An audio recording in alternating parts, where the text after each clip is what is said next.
அதாவது பார்த்தீங்கன்னா இப்போ திடீர் மின்வெட்டால் பல இடங்களில் மக்கள் போராட்டம் பண்ணியிருக்காங்க. அதுக்கு அமைச்சரும் பிரஸ்ஸை சந்திச்சிருக்காரு. அமைச்சர் என்ன சொல்கிறார் அப்படின்னு சொல்லி பார்க்கும்போது, மின் அழுத்தத்தில் ஏற்றம் இறக்கம் காரணமாக ட்ரிப்பாகி மின்தடை ஏற்படுவதாக அமைச்சர் CTR நிர்மல்குமார் தெரிவிச்சிருக்காரு. மின்தடை ஏற்பட்ட உடனே பிரச்சனைக்கு தீர்வு காணப்படுவதாகவும் அவர் சொல்லியிருக்கார். அவர் என்ன சொல்லியிருக்காருன்னு பார்த்துடலாமா? ஒரு சில இடத்துல லோடு கம்மியாக இருக்கிறதுனால அந்த ஃபியூஸ் ஆஃப் ஆகுது, ஒரு சில இடத்துல லோடு அதிகமாக இருக்கலாம், ட்ரிப்பிங் ஆகுது.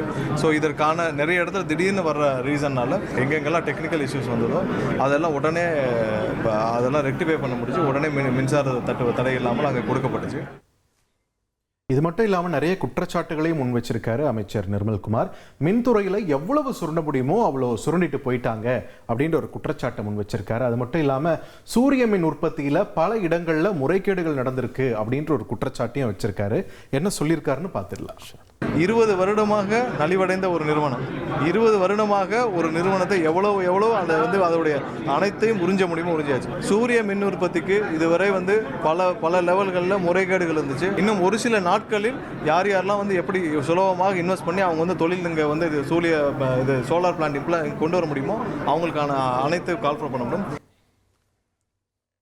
இந்த நிலையில் மின்துறையில் நிறைய கடன் இருக்குது அப்படின்னு சொல்லியிருக்காரு அமைச்சர் நிர்மல்குமார். இதே நிலை போச்சுன்னா 5 வருஷத்தில் மின் ஊழியர்களுக்கு வேலையெல்லாம் போயிடுற ஒரு அபாயகரமான சூழல் இருக்குன்னு சொல்லியிருக்காரு. இதை பற்றி இன்னும் டீப்பாக பேசியிருக்காரு, பார்த்துடலாம். ஆனால் உள்ளே பார்த்த பிறகு 2.5 லட்சம் கோடி கடன் இருக்குது. 2.5 லட்சம் கோடி கடன் என்பது மிகப்பெரிய ஒரு கடன்.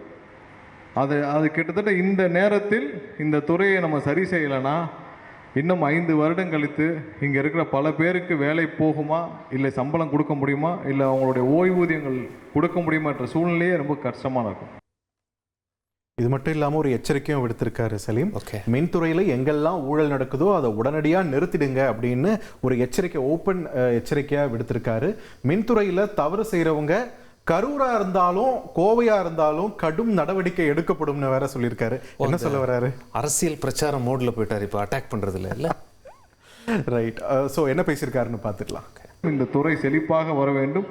அது எந்த பிரச்சனை வந்தாலும், எவ்வளவு பெரிய நெருக்கடி வந்தாலும், எவ்வளவு பெரிய ஜாம்பவானாக இருந்தாலும், அவர் கரூரில் இருந்தாலும் சரி, கோயம்புத்தூர்ல இருந்தாலும் சரி, யாரா இருந்தாலும் விரட்டி அடிக்க வேண்டும்.